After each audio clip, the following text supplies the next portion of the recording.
right? It's processing just insane amounts of data every single second, running these complex simulations, managing every little thing in your body. But, just like any advanced piece of hardware, its performance is totally dependent on a clean, stable power source. And when that power starts to fluctuate, when it surges or browns out, the whole system starts to glitch. So, let me just ask you straight up. Does your brain ever feel like it's glitching? You know that feeling when a file just won't load or the processor just hangs for a moment? It's something we all experience, but it's not just a feeling. It's often a signal from your neural hardware that there's a problem with the power supply.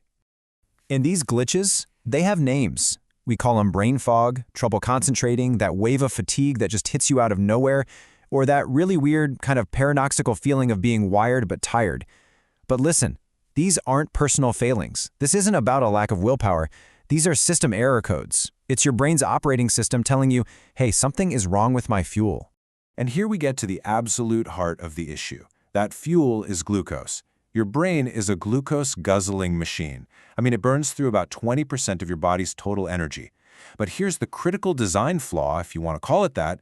Unlike your muscles, the brain has no way to store its own energy. It is completely 100% dependent on a steady, moment-to-moment supply from your bloodstream. Any interruption, even a really brief one, has immediate consequences. So this brings us to our first section, the fuel crisis. What actually happens inside that neural network when the power supply suddenly just dips? It's not a gentle power down, I can tell you that. It's more like an emergency shutdown that triggers this whole cascade of system failures. The clinical term for this fuel crisis is neuroglycopenia.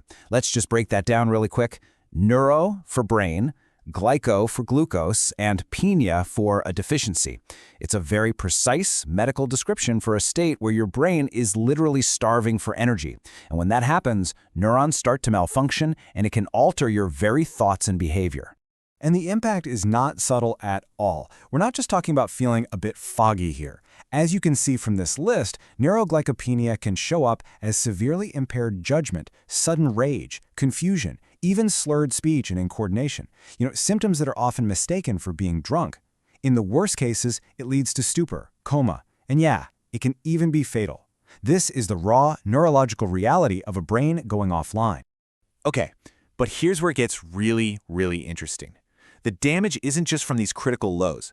The real kind of insidious threat comes from instability, the constant surges and brownouts in your neural grid. Let's take a look at what that volatility really does. So the crucial point to get is this. It's the swinging back and forth between high and low that really degrades performance. There's research from Washington State University that showed these large fluctuations act like a constant stress test on your cognitive hardware, and they specifically mess with your brain's processing speed. And this chart just illustrates the point perfectly. Whether your glucose is too low, that's hypoglycemia, or too high, hyperglycemia, the result on your cognitive processing is basically the same. Your mental reaction time slows way down, and your accuracy drops. Both extremes just jam up the system. The brain needs stability. It's got to operate within this very narrow optimal band. But here's a fascinating and honestly a slightly alarming finding from that same study. For some people, their peak performance actually happened when their glucose was slightly above normal. Now, what this suggests is that the brain can adapt or get used to a higher baseline. And while that might feel normal or maybe even good, it's a huge sign that the underlying system is being recalibrated in a potentially dangerous way, kind of masking a deeper metabolic problem. So let's see how these temporary glitches can build up over time into something far more permanent. Now we're talking about the slow corruption of the hardware itself, a shift from these reversible system errors to long-term physical decay. The bridge between those short-term swings and the long-term damage is often a condition called insulin resistance. This is where the body cells, and that includes brain cells, start to ignore the signal from insulin. So what's the result? Well, glucose can't get into the cells efficiently, so it builds up in the blood, starving the cells even when there's plenty of fuel around. It's like having a full fuel tanker but a totally clogged fuel line. And this starts a really dark pathway. First, the cells struggle to get fuel. Then, as a huge 20-year study from Tel Aviv University found, those higher-order cognitive abilities, like executive function and memory, they start to weaken. And finally, this decline accelerates, leading to a much faster and more obvious decay in your overall brain function. And look, this isn't just about memory lapses. The scientific community is now making a terrifyingly strong connection between this type of metabolic dysfunction in the brain and neurodegenerative diseases. In fact, some researchers have started calling Alzheimer's type 3 diabetes.